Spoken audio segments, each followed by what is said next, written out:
Hi.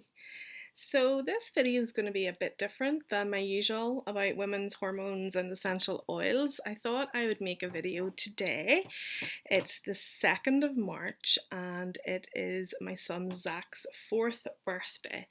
So I thought I'd just do a little video to share with people, anyone who's interested. If you're not, pass on, move on, what it's like to have a child with Down syndrome, what it's like when we found out that he had Down syndrome, and yeah, just share a little bit of our story with you. So the first question that I usually get asked is, did I know prenatally, did I know when I was pregnant with him that he had Down syndrome? And the answer is no. We did talk about it way at the start of our pregnancy if we wanted to go and get the blood test to find out, because me and my husband were both 40 at the time, and I had known someone who had went and got the test, and um, our conclusion to it was that it wouldn't have mattered, it wouldn't have made a difference. So we didn't see the point in spending 200, 300 quid on a blood test when it wouldn't have made any difference. We we didn't start trying. We didn't get married until we were older, in our late 30s, and we started trying right away. But it took us 14 months in total, which I know is not a long time compared with a lot of the women that I work with who are struggling to get pregnant. But for us, I mean, I can definitely, empathize with what it feels like to have that period show up month after month after month and how disappointing it is. And we did have some concerns about our age, even though we had hormones tested and everything was great. We still sort of had that in the back of our minds as maybe we're just too old. And that was a big kind of mindset shift that I had to work through. But it happened, and when it happened, we were obviously over the moon. We were delighted, and I had a brilliant pregnancy. Like, I loved being pregnant. I was a bit sick and I had a bit of a funny taste in my mouth, but for the most part, I really loved being pregnant, and because I just wanted him so much. And I'm sure a lot of you out there can relate to that feeling. And in that respect, I'm really glad that I didn't find out about his Down syndrome when I was pregnant, because as you would do, you would go and Google these things and you would see probably the worst case scenarios, and you might get a lot of misinformation that's out there in Google. We did get a lot of misinformation from medical professionals when he was born. But yeah, I'm really glad that I had this beautiful pregnancy and I didn't have any fears or worries. I was just really excited and looking forward to having our baby boy. So, again, because of my geriatric maternal age of being 40, even though I was perfectly healthy and I had no problems throughout pregnancy, my blood pressure would have been a little bit borderline. And when I went in for my 40-week checkup, my blood pressure was a bit elevated, but that was actually because I'd been running around trying to find a container to pee in. I couldn't find one, and I was all flustered, and I hadn't done my pee and all the rest of it. But anyway, the doctor then went to speak to the consultant, because I had been speaking to my consultant about how I don't feel like I needed to come in at 40 weeks just based on my age. And I was being very, pro older mums about that. But he was concerned just with the slightly elevated blood pressure, so brought me in at 40 weeks to be induced. And my baby was not ready to come out at 40 weeks, as a lot of babies aren't. So I was put on the drip, 48 hours, nothing, waters broke. The doctor had to break my waters because zero was happening, zilch. And then I was put on that horrible drip, which is basically they give you the synthetic version of the hormone that stimulates labour. And when you go into labour naturally, that hormone builds up gradually over time, and your uterus, your cervix, gently opens over a period of hours or days. My uterus was only 2 centimetres dilated when they put me on this drip, and it just basically went from whoop to whoop in like a matter of hours. So it was excruciatingly painful.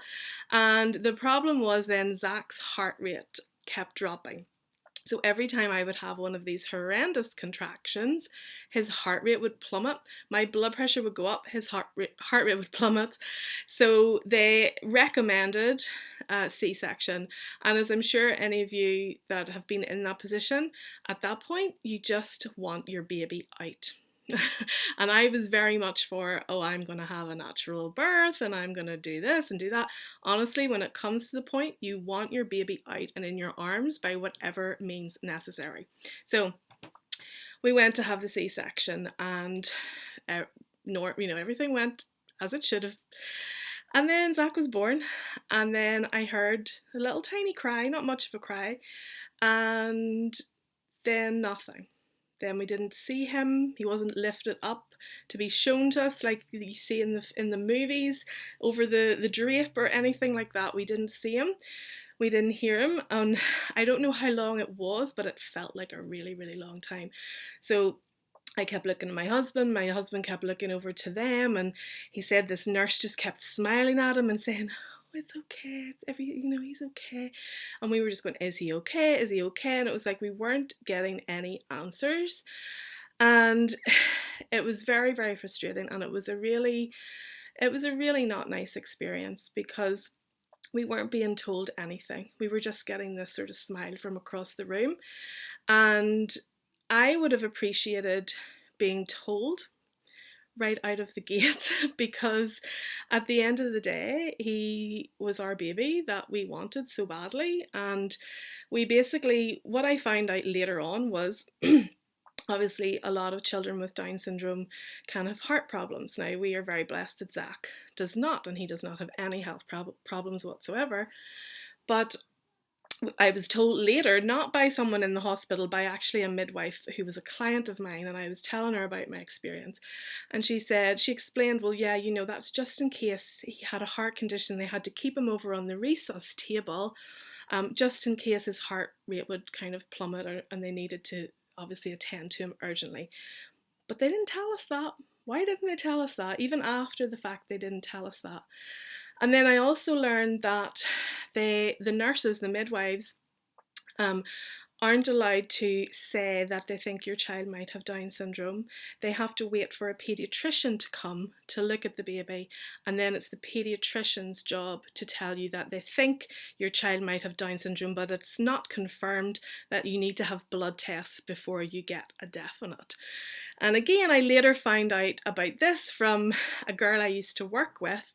When she had her daughter, she was told right away that by a midwife that she had Down syndrome. And it turned out her daughter doesn't have Down syndrome. So they've obviously had a lot of cases or been sued by people who were told one thing and then another thing. So basically it was just I just felt like everything was hush, hush. Like, don't say anything. Don't tell her that has Down syndrome. We can't tell her until the paediatrician comes. So the first time I saw Zack was probably about half an hour after he was born. And they had called my husband over to look at him at the table, and he went over, and of course my husband didn't realise that he had Down syndrome, and he just came back and he said he's beautiful, he's got lovely eyes, whatever it was, and he didn't notice anything. So he was sent out of the room till I got stitched up.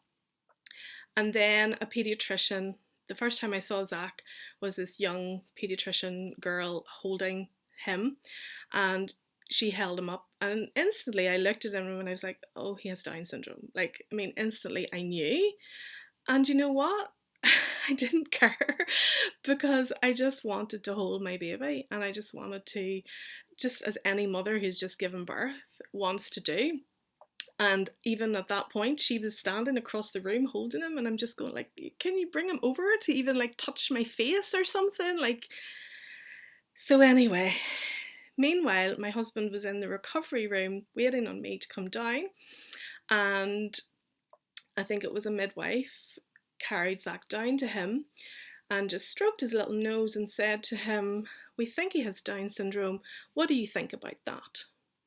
And of course, my husband was just like, what is going on? So there's a few things that went wrong here. For one, there was a total miscommunication. If they had told us from the start look, we're just keeping him over here on resus just in case he has a heart problem because he may have Down syndrome. That's all they needed to say. He may have Down syndrome. We're just keeping an eye on him. That's all they needed to say. Okay. And the other big thing that was wrong was me and my husband needed to be in the room together when they did tell us. Okay. Obviously I saw him and I knew, and it was fine, but he got the shock of his life and he was on his own and he didn't really know how to react to that question of, what do you think about that? You know? So eventually we were left on our own with Zack in the recovery room, and that was when, you know, it started to get a little bit better after that. But unfortunately then he was taken to ICU because they were concerned about his breathing. Again, there's a bit of an issue there with the midwife and just kind of dismissing me when I wanted to do skin to skin, and trying to latch him on, and I was just told he was too sleepy and just dismissed. But anyway, a formal complaint was lodged by us, and I'm not the type to complain, but I think when it's something as important as your child's birth, and I hear so many stories of things that have been said to women, how they've been made to feel.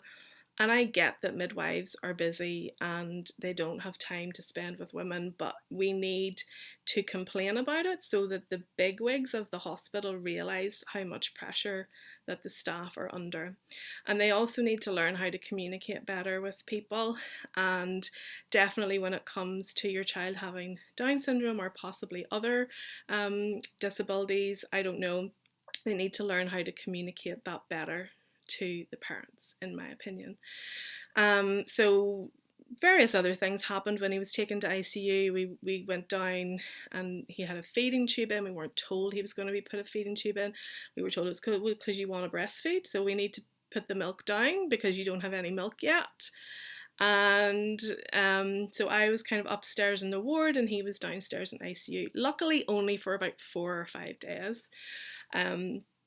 Until this lovely midwife who was doing the night shift said to us, basically told us, look, he's not going to get out of here until he's feeding on his own. No one else had told us that. So, just give him a bottle. That was the solution. I was like, someone had told me days ago to give him a bottle and he'd get in the room with me, I would have done it. I'm a big advocate for breastfeeding, but it's more important for a baby to be with his mother. All right. So we gave him a bottle and he got out in the next 24 hours. So we were also told things like, he'll probably have a heart condition, which, to be fair, I think I'd read around 50% of children with Down syndrome do. That's probably not true. Nowadays, it's probably based on sort of old statistics, but we know we do have, some people that we've connected with through the Downs and Proud local charity, and we know a lot of people have had children with heart conditions and have been through horrible times having to go and get surgery. So we're really, really thankful and blessed that that's not the case with Zack, and that he didn't end up having any breathing difficulties. But we were told all the worst case scenarios. He probably could have a heart condition. He'll probably have a lot of breathing difficulties. He'll be really floppy. He'll have really poor muscle tone. He won't be able to do all the things that other children do. And just when you've just had a baby, that's just a lot of doom and gloom. I'm a really positive person, and I would just much have preferred someone to just say, congratulations, here's your baby, and he's fine, he's perfectly healthy, he's beautiful. And then later on we could have learned, if there was a problem, we would have learned about it and dealt with it. I don't see the reason for giving people all of these worst case scenarios either. Why don't we lead with a bit of optimism? That's my view on it anyway. So since then, he was the best baby ever. Like, we were cocky with him because he was so good. We were just like, this baby stuff is just a breeze. Like, it's so easy. Like, he just slept and ate, and he had a really good routine, and he hardly ever cried. Like, he really just was the sweetest baby. We took him to Florida when he was 8 months old in a plane, like an 8 hour flight, and he slept the whole way. And he loved Florida and the pool and the sun and just loving life. Um, yeah, so he was delayed. He wasn't delayed in other things, like he was rolling over at 3 months. He was even standing up, holding on to us from about 6 months. We were like, "What's going on here?" I thought he had was supposed to have really poor muscle tone, but he was delayed in actually walking. He was about 2.5 when he started to walk. Now he's running about everywhere. He doesn't really have any speech to speak of as yet. He will say the odd word here and there. He certainly knows what we're saying. He communicates with us in his own little way. And often they'll ask me, like when we go for these checkup appointments, like, well, how does he communicate with you what he wants? And in a way, I suppose we just always make sure that he has what he needs. Like, he's always fed and watered regularly throughout the day. He has all his toys at hand. Like, he doesn't really need to communicate with us that much yet. But we hope his speech will develop, because I'll imagine as he gets older that will be quite frustrating for him. It doesn't seem to be frustrating him at the minute. In fact, the thing that really frustrates him is us trying to encourage him to speak. Like, when we try and sit down and do like little word cards and things like that, he gets a bit frustrated after a while. But he just seems happy as Larry. He goes to mainstream nursery school. We're hoping maybe he'll do a second year in nursery school just to give him a bit of a head start, a bit of a better chance. And then hopefully he'll either go to a mainstream primary school, or perhaps the local school that has the little learning development unit. But yeah, he's doing really, really well. And we love him, and we love being his parents, and we really don't see him having Down syndrome as something that defines him. We don't see it as being in any way a problem. I do worry sometimes, obviously, about his future when we're not here. That's the one thing that I do worry about. But my plan is to build a great life for us here when we are still here, and hopefully have a real, legacy to leave him and his sister, that he will be well cared for and looked after. And yeah, that's all I have to say about it. So if you have got a diagnosis yourself, or you know anyone that has, you can feel free to send them my way. If they are local, I will happily meet up with them with Zack, so you can see just exactly what it is like to have a child with Down syndrome. I have always been pro-choice with regards to abortion. It's a woman's body, a woman's choice, but I really would urge women to do research if they have got a test and they've discovered it's Down syndrome, and they're being led, like many women are, to actually have an abortion. Don't do it just because they have Down syndrome. If you have other reasons, then okay, but do your research. A child with Down syndrome is not going to seriously impact or interfere with your life. Certainly not up until the age of 4. Maybe later on he will, who knows. But we take each day at a time, and we know that we 100% can cope with anything that comes towards us. I am a firm believer in children choose their parents, and I did a lot of work mindset and spiritually before I conceived him, and I know that I specifically asked for him, so I am okay with whatever comes along. That is our life, and we are totally ecstatic and happy to have him in our lives. He's totally changed our life, totally changed the way we view life, and yeah, so that's my story of Zack.